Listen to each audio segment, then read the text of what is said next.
All right, whenever you're ready. You're ready, good. Hello everyone and welcome.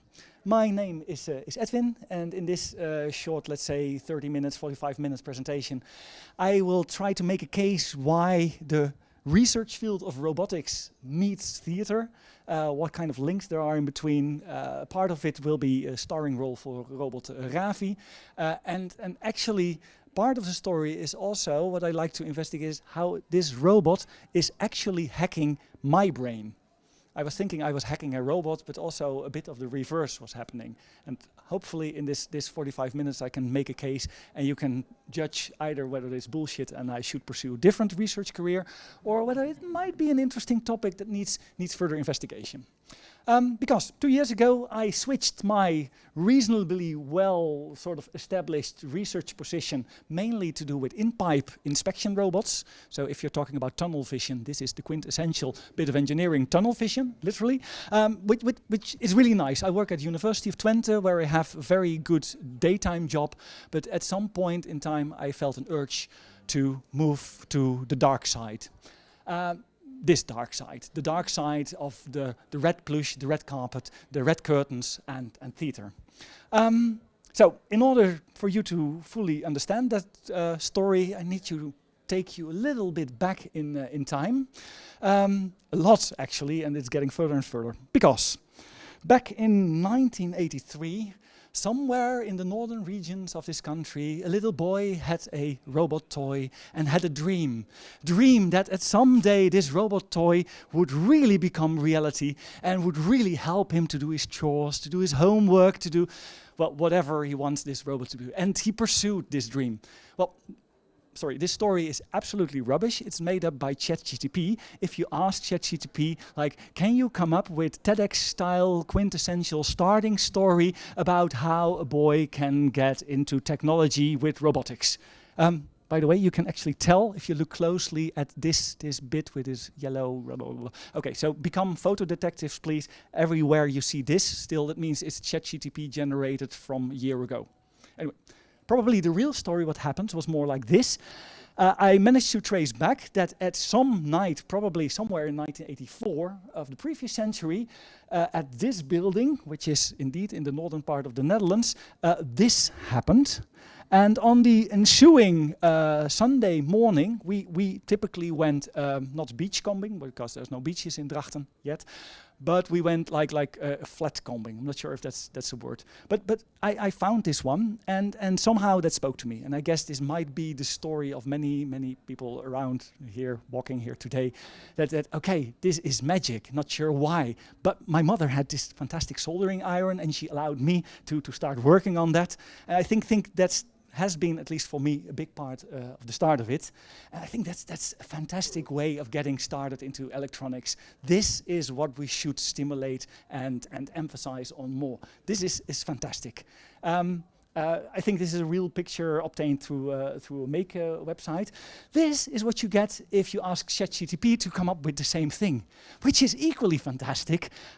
Think of all the weird things happening when you use a blowtorch on an actual PCB. So I completely love this imagery. However, it can get worse if you ask a stock photo. You probably have seen this picture before. You probably know this. So a typical photo detective question would be, what's wrong with this picture? And of course you can all tell. Well, let's start. She's wearing welding glasses, which you definitely don't need for soldering. She's in a chemical lab, but it's not the place to do soldering. No anti-static surface projection, nothing. There's acid cabins, this is totally ridiculous. No protective clothing whatsoever. Indeed, no, she's soldering at the wrong side of the board. And indeed, as you were remarking, probably she had to be treated with secondary burn marks. If the thing is, if it smells like chicken, you're holding the wrong end. I saw Mitch Altman, also walking with the same t-shirt. Fantastic. Which just goes to prove that real stupidity beats artificial intelligence every time. I, however, like this notice of being allowed to do things wrong and to mix things up and to make your mistakes. So in every bit of education, I try to still give the opportunity to make the right kind of mistakes, and not mistakes for mistakes' sake, but the kind of mistakes that, okay, with the best of intentions, we set out to something that, at least with our predefined knowledge and assumptions, could have been a successful outcome, and then it's not, and then you learn. which sometimes is a little bit expensive when it's about burning marks and those things. Anyway, I grew up here, the northern part of the Netherlands. This is me at my workshop somewhere in the 90s. Now, a couple of things might be striking, that I'm working here on an Acorn BBC computer, where I think the rest of the world already had Pentiums, which just goes to prove that time moves a little bit slower up in the northern regions, so you know. So this is me working then. This is me working 30 years later. You can still see that there's no improvement in body posture whatsoever. However, I started scrounging my workshop picture, and I actually found this. And that's quite remarkable. Because if you now zoom back 30 years in time, there you have it as well. Which just goes to show that the Metex M3800 is the most reliable and durable piece of equipment out there. And then probably you cannot find it anymore. They probably went bankrupt like 10 years ago. Because if you make things that can spend so much time, then probably you have no business model anymore. Anyway, with that, I started studying electrical engineering. This is me during my studies. And yes, if you check it, there it is. It's still there in every picture. And I think during this studies here at Twente University, the big, or at least some seed was planted as what led to theater robotics like this one. Because I did an internship at the Shadow Robot Company, which is a very small engineering company somewhere in a basement in Islington at the time in London. And of course, they have their prime fantastic project. They make one of the best robotic hands in the world. However, they would not let the intern fresh from the Netherlands work on that. So they had this idea about a walking robot, which was asked, or actually requested by a ballet group from Leeds. And they wanted just a walking robot, something that works or walks in a funny way, that they could use on stage to experiment with. And that was the thankless task to give to the newbie. It became this robot. And I was like really, really proud after a couple of weeks that it was actually walking. But this actually was not really intended. You release all the pressure and the whole thing goes splut. And that became the main feature. They loved it. It was like Bambi on ice. It was the main thing. So robot would stumble a little bit and then do splut all the time. So for me, that gave the impression like, look, apparently different rules apply here. Here I am struggling to make the best possible robot given engineering criteria with speed and component costs and efficiency, etc. And then different sets of rules apparently apply to do with expression and expressive quality, and it looks nice. Okay, weird thing, and I think that's the point where already part of this idea kicked in. At the time, I also performed on a regular basis, bi-weekly basis, with the London Theatre Sports Group in their show. It was called Big Wednesday. And it's fantastic as a young musician to team up with such an elaborate and well-known and fantastically named group. And I still use this on my resume. If I ever want to present myself as a professional musician, I've played a full season Big Wednesday shows with the London Theatre Sports Group. In truth, we had a second floor room in a pub in Islington, where indeed we had a show called Big Wednesday, and we drew audiences of 10 when we brought friends. Anyway, you're now into that secret. It still works really well on the resume, but that's also where kind of the theater kicked in. I went back, did an internship or master thesis on this project. Okay, that's definitely not. That's not acted, that's true happiness. It was the first time that I realized I'm not responsible for a $10,000 presse-papier. I'm actually responsible for a €10,000 walking robot. It walked there, like for one of the first times, on I think just 10 penlight batteries. So we were really happy. By the way, that's in robot spotting the way to check, we could make a children's song out of this. I mean, an American robot walks like this. They have just too much energy, and even when they're standing still, they are doing this all the time. The Japanese robots are really expensive, so they walk like this. They are stable in every phase of the walking stance. Try this for a while, and your knees will hurt like heck. And we had the Dutch style, which is really efficient and much more like getting out of the pub, where you fall forward and you manage to catch your fall, and then you keep on falling, like Alicia Keys song. Anyway, very energy efficient, and that's also the trick. The one trick that you can use when you want a position at the university, make sure that at a critical point you're the only one that knows how to demo this setup. I mean, at the time, I was the only one sort of demoing this. What extra helped in this case, that my professor, Stefano Stramigioli, at one time had to demonstrate the robot when I was away, and he demonstrated in the front of a couple of Japanese guests, and he misjudged the way that the robot was falling, and he said, okay, let's catch it. And I dislocated his shoulder, and from that moment on, I had permanent position. Great. So take this home as advice. If you want position at the university, that's the way. Anyway, I continued to work on PhD project. Yeah, I'm sorry, I have to browse to a couple of these projects before giving all the steps, I would say, in the process that led to theater. This is a real robot for gas distribution mains. We were inspecting, or at least building a robot completely 3D printed already a couple of years ago. So one of the first sort of robotic snake to inspect gas distribution grids from the inside. Right now there's not that much information, and they're still in use, and they need to judge and evaluate whether they're going to replace the tubes or not. So this was a first attempt to actually build a robot that could take data and measurement from the inside. We're actually working with, I think with if you look really closely, okay, so laptop takes in data, I have a camera view, and wow, I'm still the same, explaining. Okay, it's a kind of robot snake on wheels, a camera head up the front, and of course, in order to tell this message, we had also to go out in the field. That's what you see here. Now, quick question. What's wrong with this video? Exactly, we never wear white lab coats. We have 3 lab coats somewhere on the shelf. We only use them for important visitors. So, other things. Very good one. They were laying the line? Hmm? They were laying the gas line? Yeah, of course. More about that shot a bit later. But yes, we were here in, this is definitely not our lab. This is a theater room. This is actually how theater is used in robotics, a lot. I mean, this is way too clean to be a lab or really testing environment. We're here dressing up for the thing, so the only thing real is, well, yes, the motions that the robot made were sort of real. Indeed, this digging crew, that took us 1 crate of beer and 1 afternoon to find a digging spot somewhere in the vicinity. We went there with a camera crew, offered the crew this crate of beer. Then they would sort of have this digging machine a little bit to the left and a guy with a shovel a little bit to the right. And this is an ordnance map of the city of Arnhem, which I happen to have, which is not the part that they use at all. It's all fake. So good to know, be critical about the imagery that's shown at any moment in time. So this is, you might say, also a bit of theater, but it's not the kind of theater that I'm actually after. Because I wanted to explain how I ended up from this sensible work spot, this one, in this, and prove this.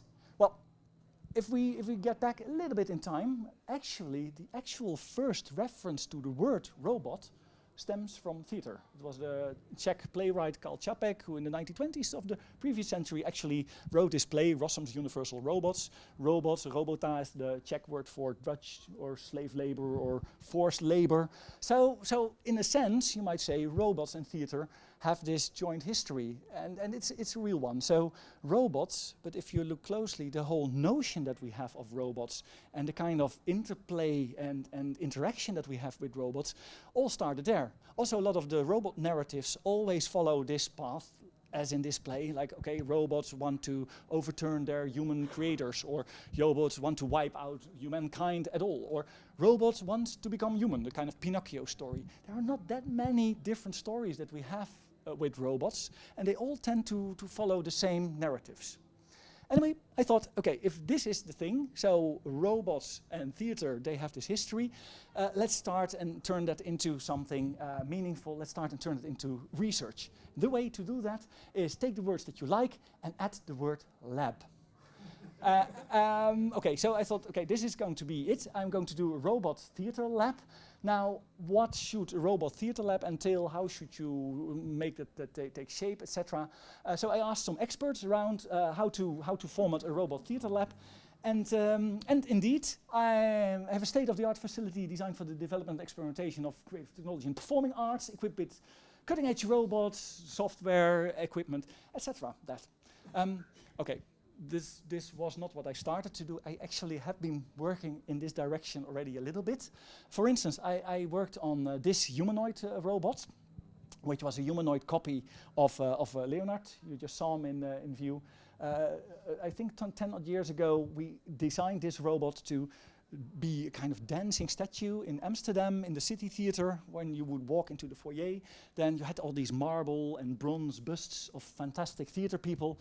And he thought, okay, why not offer my own self-portrait to this fantastic community? So Leonard wanted a self-portrait in robot, and then capturing the feel. Now you see it in action. Capture the feel that typically white men have when stepping on a dance floor and suddenly realizing it's reggae music playing. I mean, the robot is a fantastic medium to capture that slight awkwardness.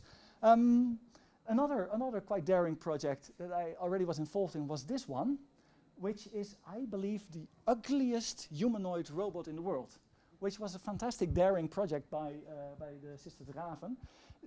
They actually thought, okay, we want a backup copy of ourselves, and it's not a very happy story, so let's make a crying backup copy, and which is nice. You see a lot of these Japanese researchers, they build their own humanoid robot copies and have interesting interactions, and in that sense, this humanoid robot copy is always the perfect copy, the best versions of themselves. So they thought, okay, let's just do something completely opposite and have really a worst version. It was really nice to work on that, because you would sit there just somewhere in a corner of an exhibition space, crying, really like the small motions. I mean, big motions are typically the ones that you can spot, robot, but small motions, just the toes wiggling a little bit or fingers twitching a little bit, those are the typical things that turn something into something alive, rather than just, well, being the obvious robot. They would place her like somewhere in a corner, and then there's a radar sensor in the belly, and as soon as you enter the room, it starts sobbing. Then if you would touch one of the shoulders, there's this capacitive sensor detecting that, she would look up to you with this tearful face, and then that's probably the moment that you're realizing it's a robot and getting completely scared. Another theatrical project was this one, an interesting notion. This robot, it's in a video clip by Sefta Lisa.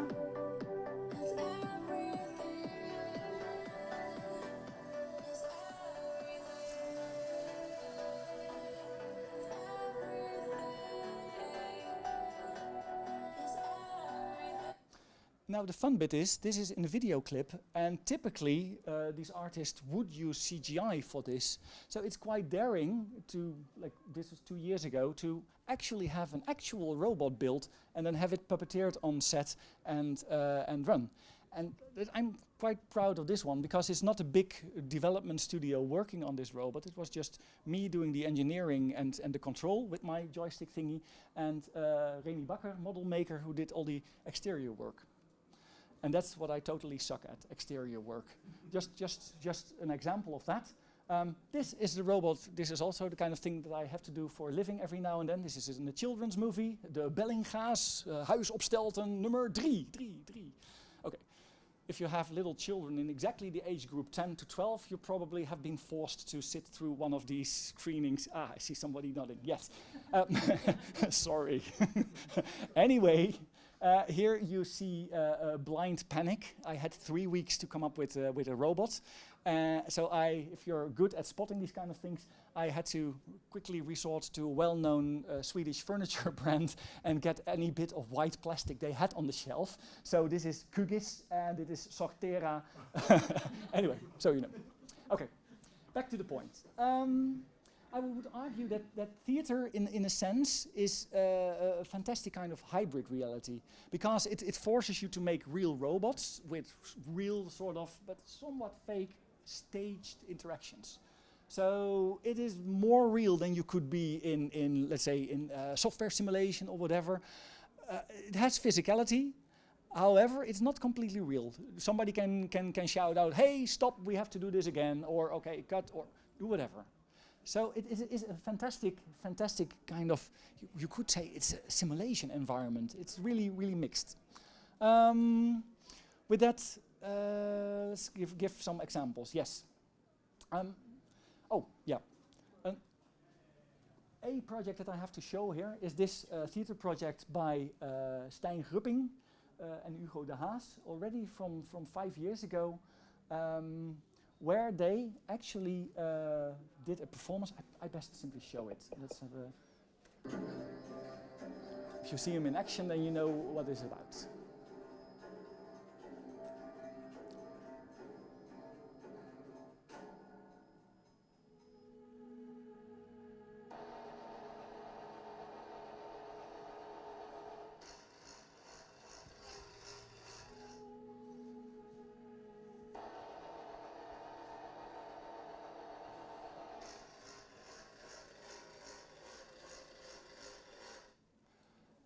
Those have been the most complicated robots that I've ever built. And that's also what I like so much about theater. I mean, think about it, what you saw here in this first couple of settings, he had been practicing to have these juggling paths between all these objects, but they are moving on stage. So every time that these things are being moved, they have to move back to exactly the right or the same spots again. So what we actually needed to do to make this work, we hacked the Vicon system from one of the earlier generation 3D glasses. We had these Vicon lighthouses spread across the stage to get a kind of indoor GPS. Then we had to equip these robots with these hoverboard kind of wheels, really powerful motors, but they had to be back drivable. I mean, you see him moving the robot and then it has to be moving back again. IMUs, we use the ones from Accents. They are pretty the state of the art, I would say, in IMU. So measuring your orientation, position, magnetometer, accelerometer, etc. And then an awful lot of software doing CML, concurrent mapping and localization, and Kalman filtering to get all this data and to make absolutely sure that this robot is at a position with centimeter or even millimeter accuracy. And it all controlled from standard show control software.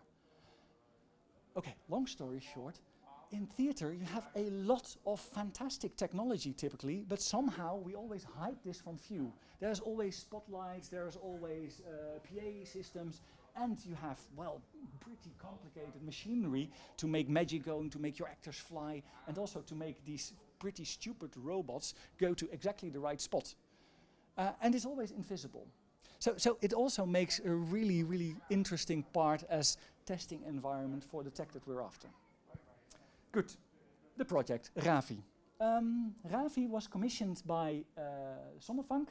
Sonnefunk is a children's theater group here from Enschede. They teamed up with an opera company from Amsterdam, Silberzee, and they wanted a musical performance where the robot was the catalyst in a family.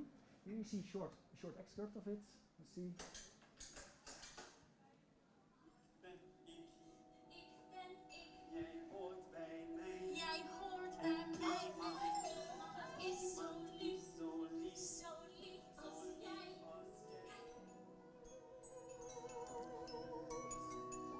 Ja, het is gewoon een robot. Ravi is geen robot. Ravi is... Feest. Ravi. Zeg, gaat die ondankbare gast zich nog aan mij voorstellen of trekken wij de stekker eruit?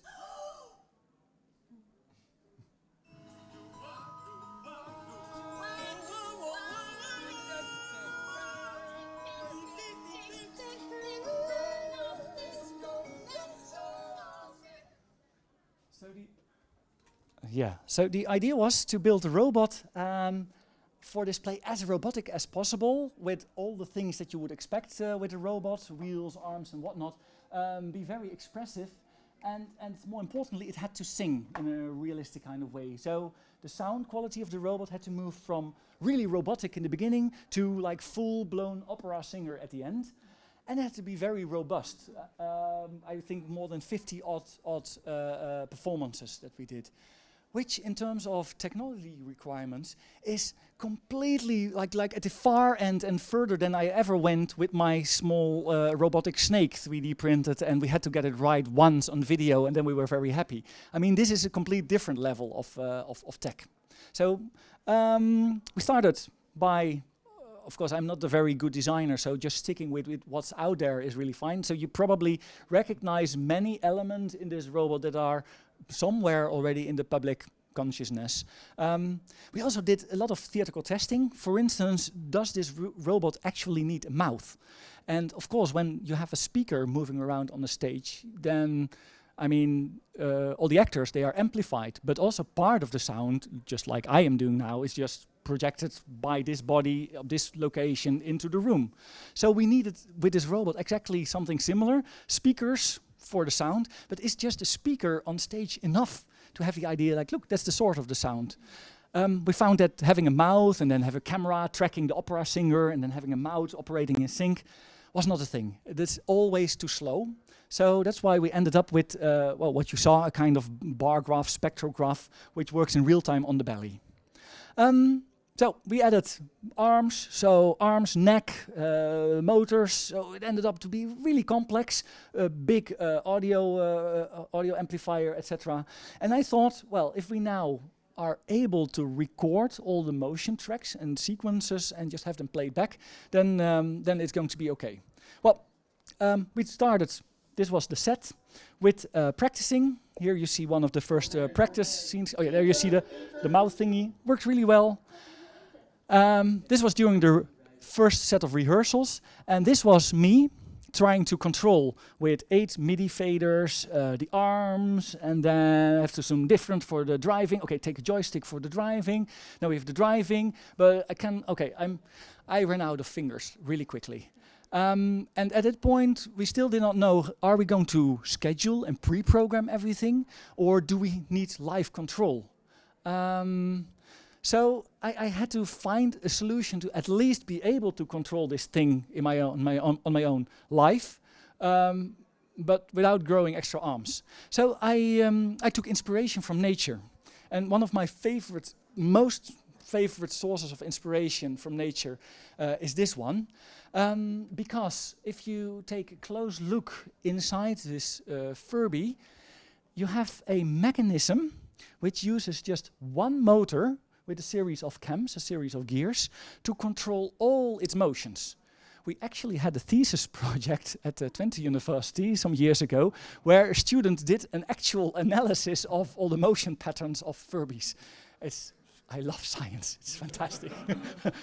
Anyway, if you take a look at this, you see that the Furby can, for instance, just wiggle on its base, but at the same time, it also shakes its ears, and that's just a choice. It can move its eyes, also together with the feet or together with the beak, or it can move its eyes not together with the beak, so you have a choice. However, you have always to scroll from one side to the other. So if you're thinking in audio synthesis, you are doing audio scrubbing in a way. You scrub through a file to the bit that you like, and there you start moving back and forth, and you can wiggle its ears, or wiggle its beak, or wiggle its eyes. That was an interesting thought. Another interesting thought I took from modular synths.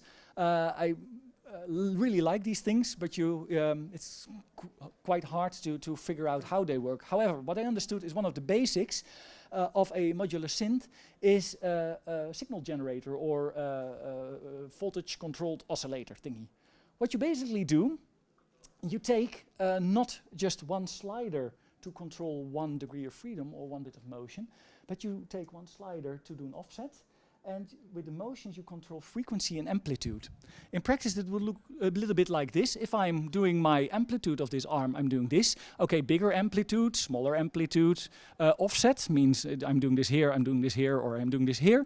If I do motion in phase, now I'm doing this in phase, or I can do it in anti-phase.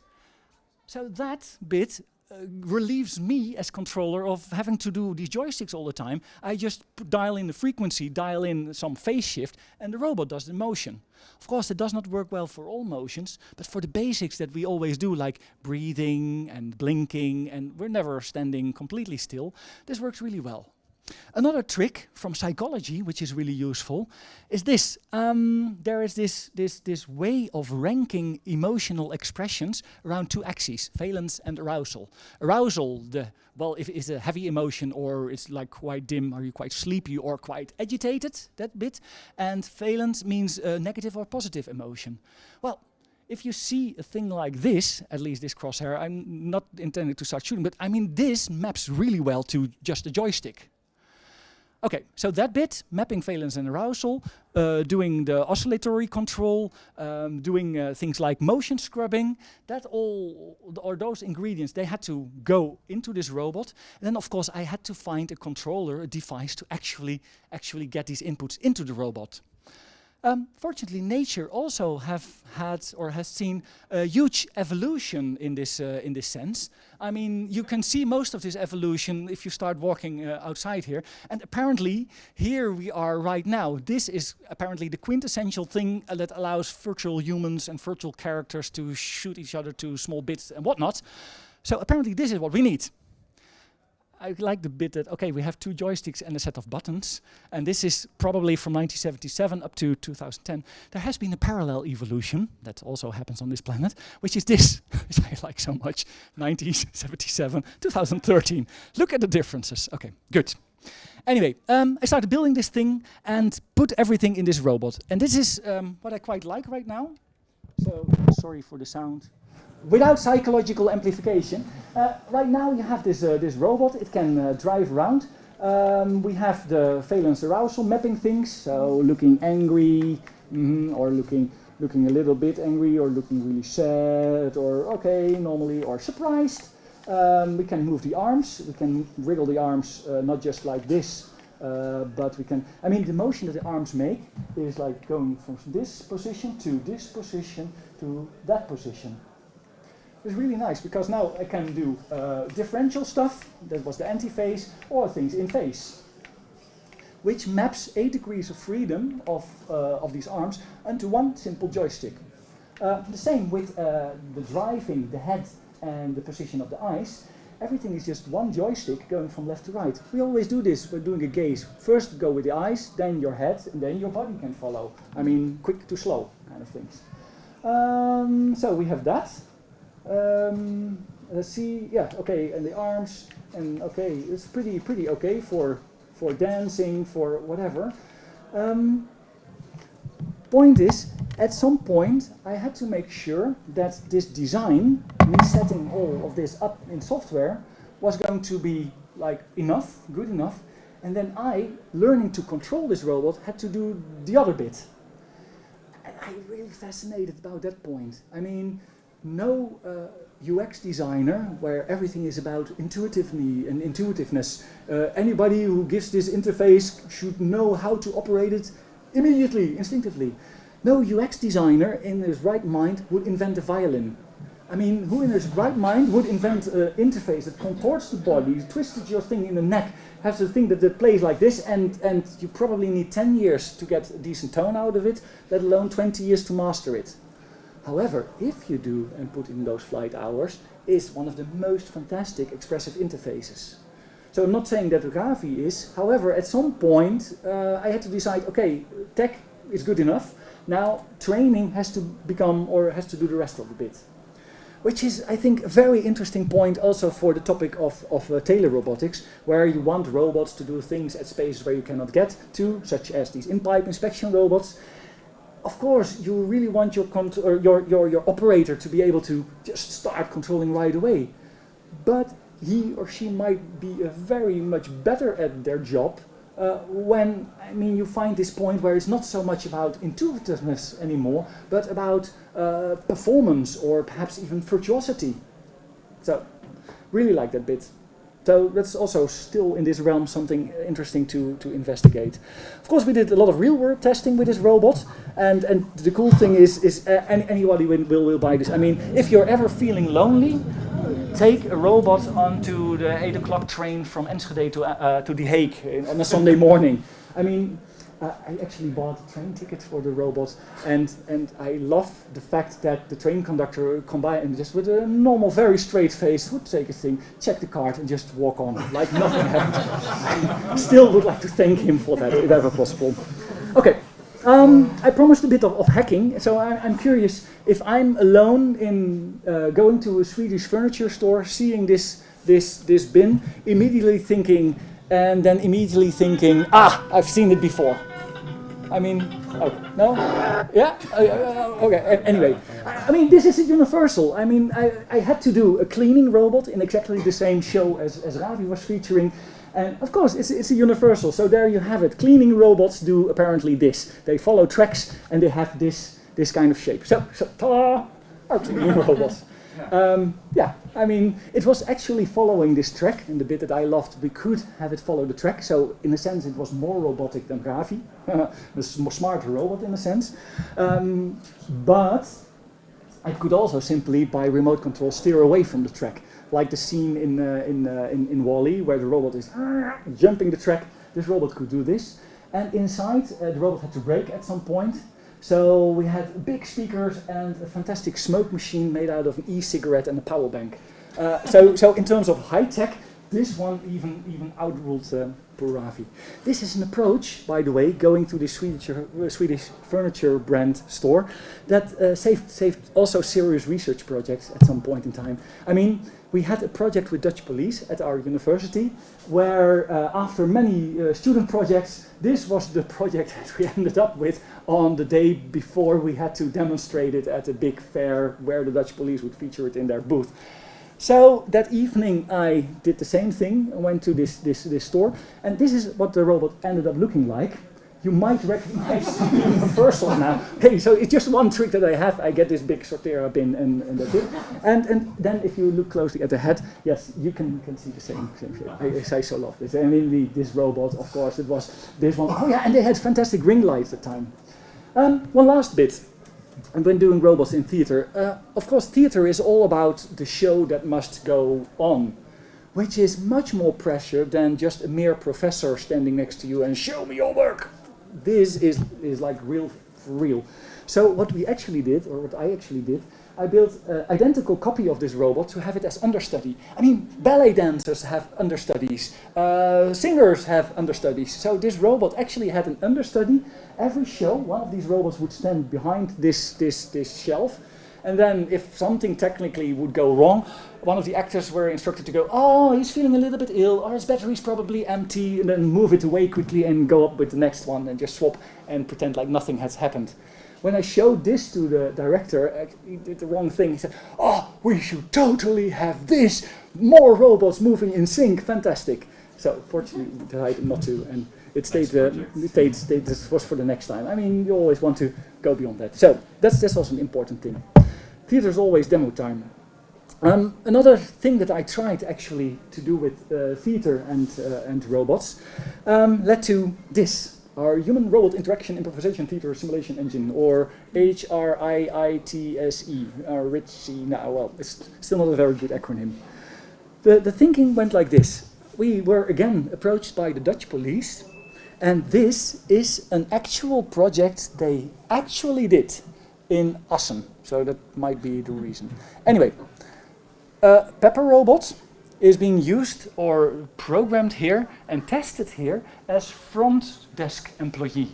So people would enter the police station of Assen, and then one of the police officers would, here, we have this highly experimental Pepper Robot, will you file your complaint or register your stolen purse with this robot? Which of course in the interest of science is all nice and good, but I thought, is this ethical? Can you actually have an actual user with actual distress or whatever, register it with an experimental robot? I mean, real police officers, they are trained by training actors. And a training actor will pretend to be a really drunk or really violent customer, and they have to deal with it. So I thought it might make total sense to first test one of these robots with a training actor.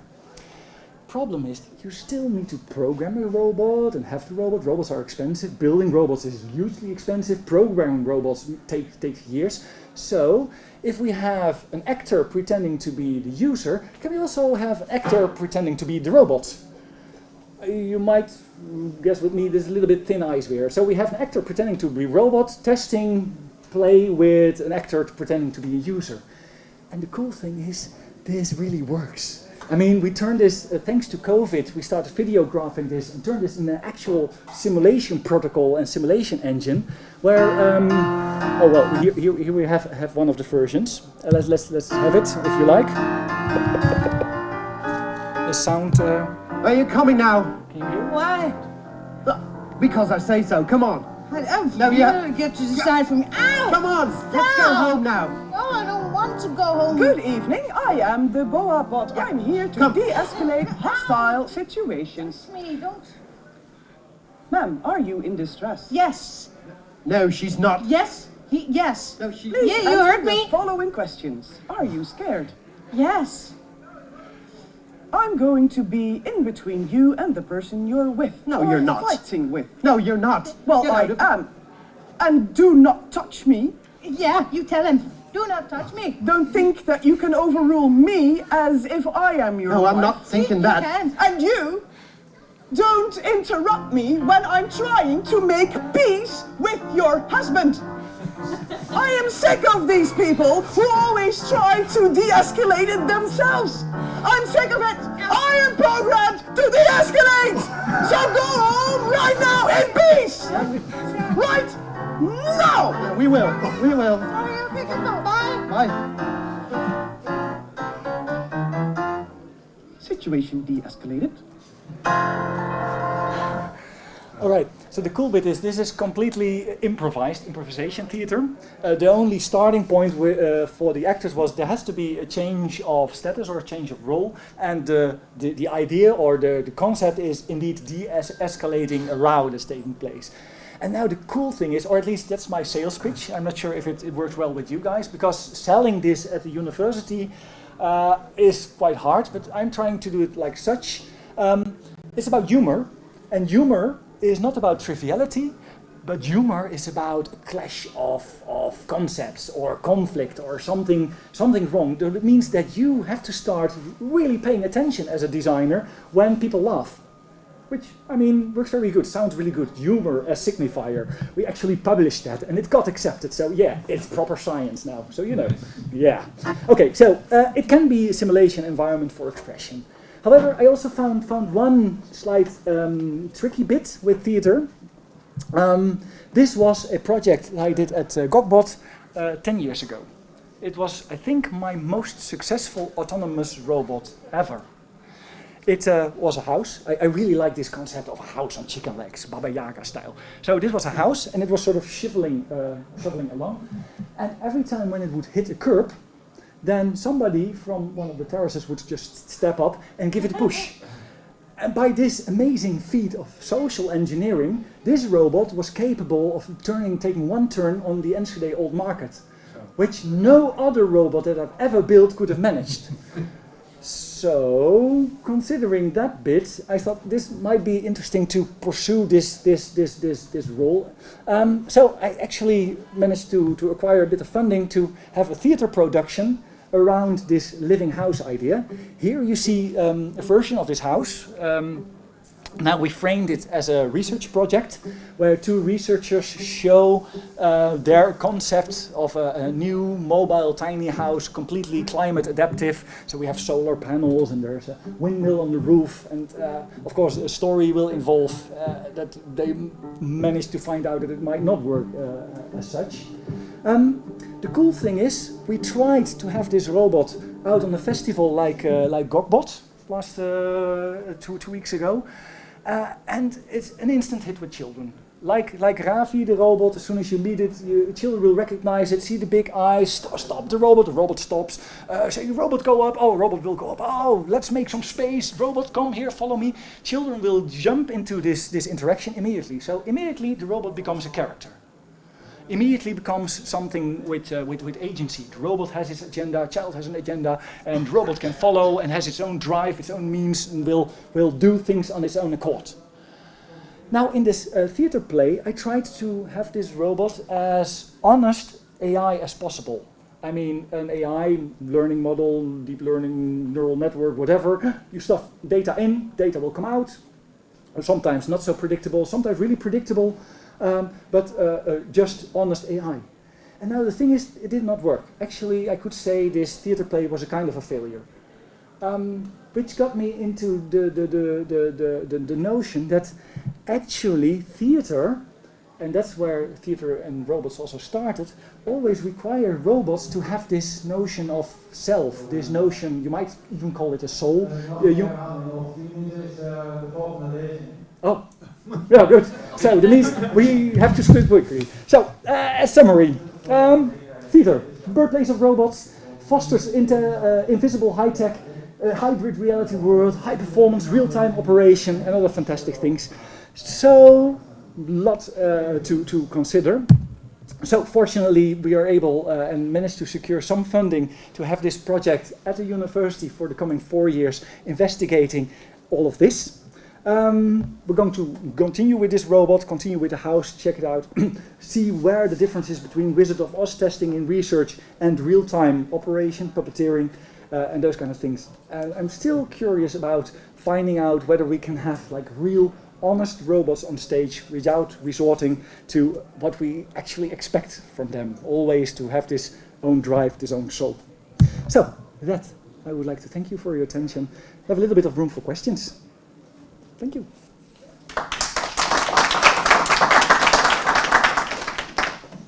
Yes. Yeah. Did you consider adding a little bit of noise to the movements, like random things? Yeah. Because that makes it, can make it like. Yeah, in this case, the only thing randomized right now are the blinking things. So the blinking of the eyes, that's just a completely random thing. Indeed, a little bit of jittery, but you also see it in the pepper robot, this plastic thing, and sometimes it becomes a little bit too much. So it's hard to get it exactly right. Yeah. But yeah, definitely consider that. Typically, when I'm controlling this robot for theater play, then I'm doing this for 45 minutes straight, and my thumbs will get tired anyway, so there will be noise. Yeah. More questions? Okay. If not, then thank you No, for I your do time. have a question. yeah. Sorry. With so, because you're working towards robots having a soul on stage. Of course, on stage you have a script. Mm-hmm. What kind of role do you see that playing into? Because like there will be script is mostly just conversation, right? And there may be like small notes for movement and placement. Yeah. Theater, if you tried writing a theater play and you quickly find out that theater requires your characters to have a drive. They want to have a goal. You need a goal, and because they have a goal, you can have emotions, and because you can have transitions in emotions, you can write scenes in which the transitions take place. Well, that makes a story. So it's really a kind of cookie cutter in a sense. And if you put a robot on stage, you immediately also require this robot to have this goal, to have emotions, and to follow along these emotional trajectories, and to come in scenes. And that's the thing. Robots cannot. They never have this. So that's something that I really like, because it might be interesting to have or to check whether you can have interesting theater when you skip away this bit where the robot actually has its own drive, its own goal, its own means, emotions, and then go beyond that. And probably not. So that might be a risky thing comes with using robots on stage. So, yeah. Yes? We have this Boston Dynamics spot robot that's with us today, thanks to my colleague Niels. And one of the interesting things is that we also see children immediately going for it and want to play with it and do stuff. Coming from an industrial robotic background, I read the manual first. Which states in big capital letters. States remove all people in a perimeter of 1 meter around the robot. Yes. Every user should be instructed. Blah blah blah blah blah. Yeah. No, it's not blah blah. It's safety. Yes. So I was thinking. I saw on the smoking robot that was emergency stop. So what do you think about in theater or not in theater, but the interaction of people, robots, theater, safety? I feel like it's really nice that people immediately jump to the spot robot and want to try it out and want to push it, and the controllers are amazing. I mean, from a control perspective, I'm really happy. On the other hand, it is still a robot, so aren't we teaching people too much faith in robotics? Yeah, in a sense, this might be a tricky thing to do. On the other hand, you see now this transition from the big robots in cages in factory to smaller, lightweight, touch-sensitive robots with less force. For instance, with this robot, I had to go through some lengths. For instance, making sure that the hands snap off when they hit something. Yeah. Even that if somebody would hit off the head, everything is magnetic. So of course the thing is heavy and it could fall down. But come on, in theater also a chair can do the same thing. So there's some steps there. With this robot house, I think the rules and regulations were even a bit stronger. Exactly, to have it on the road or to have it driving in public. So, and then there's a big hydraulic scissor lift that's also capable of crushing shoes and whatnot. It was quite a challenge to make sure that with this house we kept everything according to factory standard. So it's a factory standard trailer with factory standard drive, with a factory standard hydraulic platform with all the things in place and all the safety mechanisms. So there's all the safety switches and whatnot. It moves really slow, but yeah, it's still, if it moves and you're there up the wall, I had it in my stomach once, you cannot stop it. So it is dangerous, and yes, it also imposes a bit of risk. I'm not sure that running over a couple of children just to make the point like, look, robots is dangerous now will work. And that gives us a brighter You will future. get a message across. Yeah. Yeah. Also not a very useful and true one, but yeah, there you go. Yeah. Okay.